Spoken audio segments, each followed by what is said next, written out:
Today's guest is Mr. Todd Snider, one of the best songwriters of my generation. He's here in the music city of Athens at the Georgia Theater. So welcome, Mr. Todd Snider, to the program. Thank you for having me.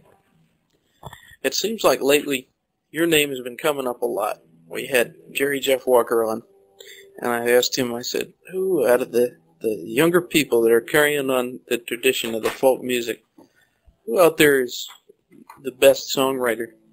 And I asked, and he said, I'd have to say Todd Snider.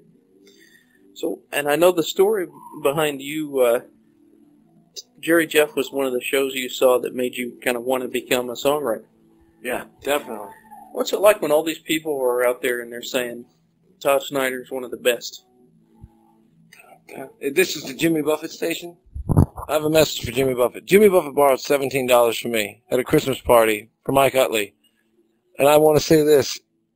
Jimmy, you got to get that money back to me. I need that money. He'll be in touch. And you know you got it. You know you got it. And that was bullshit the way when we saw each other last time. You're like, I don't have any cash on me. And you were like trying to dish me off on some roadies. Listen, man, I need my money back. You know. What was the question? I was asking you about what it's like having people like Jerry Jeff Walker and Keith Sykes, all these great songwriters saying Will Kimbrough is like carrying on the flame of the great songwriters.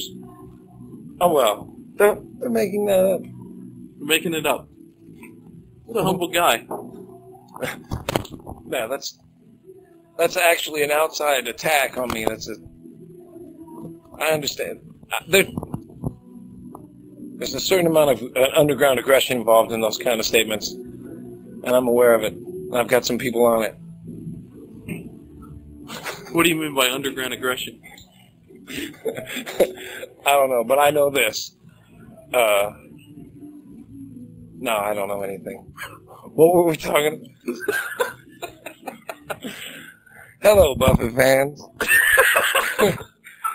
Gypsies in the Palace. This is the Gypsies in the Palace show featuring the Tipsy Gypsy, Todd Snider. Gypsy is right. I wanted to ask you out there, all the people that are doing songs right now, who would you have to give the respect to? Songwriters I like? Mm-hmm. Well, I like my friend,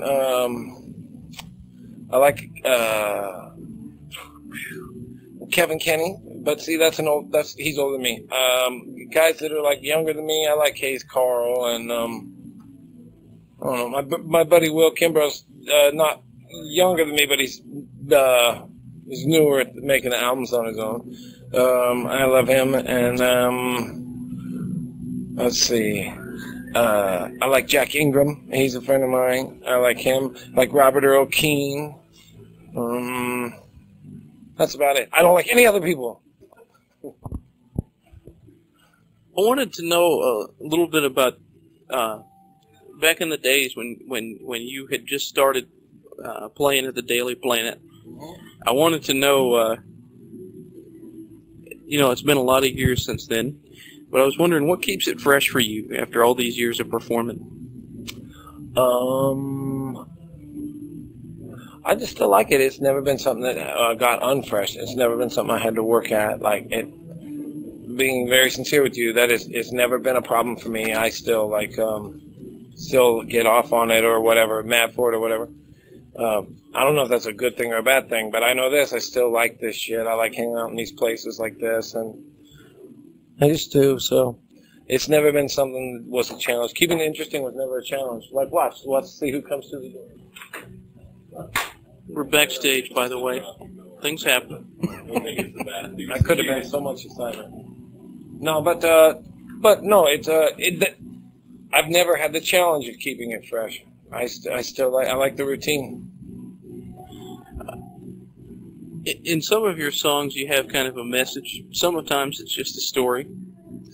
But I was wondering, what is it that you hope that the listeners of your music get out of your music?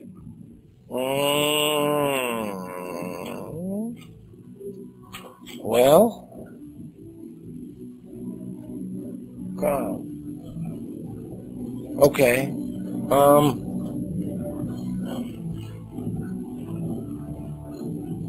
I gotta, I never thought it through that far. I'm pretty, I don't know. Maybe I don't know the answer to that one. That'd be cool if they got something out of it, Like, it would be great if let's get back to the $17 Jimmy Buffett owes me. I think that's what's the concern of all the serious readers. Well, you know, think if we could just take it out of the till at Margaritaville and Key West, just pop it right out of the till. No one have to know the better. Mr. Buffett, you make $50 million a year. Yeah. Drop the man a check. Yeah, $17. That's all I need. Anyhow, I don't even need it. It's just a principle. Since we seem to be stuck on Buffett, I wanted to ask you, how exactly did the entire Margaritaville Records thing happen when you were assigned? You were one of the acts. I love the guy, actually. Love him. He's one of the funniest people on earth. If you're out there and you wonder if he's sitting on the beach right now, really, he is. I mean, that I know of him, he's always trying to get to the water. And I met him through Keith Sykes, who was in his band. And when I met him, he's just a really incredibly gracious person to me. And I'm not exactly remember the question totally, but I do know that I met him through Keith Sykes, and that his family and his extended family, which I think the dad of his family is probably Jerry Jeff Walker. And then him and Pine and Billy Joe Shaver and Christopherson and Mac McAnally, and there's a whole generation of songwriters, Guy Clark. All those guys sort of fall in his family, and I'd say on a serious note that little group of people has just really been great to me and nice to me, and they're really good to the people that are younger than them that seem, I don't know what it is that makes them be nice to people younger than them, but when they are, it's what do you say, undescribably nice or whatever. And him as much or more than anyone has been kind and showing me tricks and shit like that. He showed me a few tricks. He even showed me one trick. He said not to tell nobody. I don't know. I think that's nice. So I wanted to know about your new album. Yeah. Is there any song so far that has come out as a fan favorite or a personal favorite of yours? Not that I've seen. I don't think anyone really enjoys the new album or the last album. Most of the albums are not really a hit with the fans or the critics. No, I don't know. I make this shit up and I try to remember them. And yeah, I guess there's some songs people like and stuff, but well, out of your songs, what would you say is your personal favorite? Out of the lately, it's that one Train song. They rotate, but I have this song called Play a Train Song that's about this friend of mine, and I've been missing him lately, so I've been liking enjoying that. But it goes back and forth, because they're almost always to some person I know, and then it'll be if one of those people's in my mind, then that's the song that I like. You mentioned Will Kimbrough earlier, and he was the last guest we had on this show, and he talked about you quite a bit.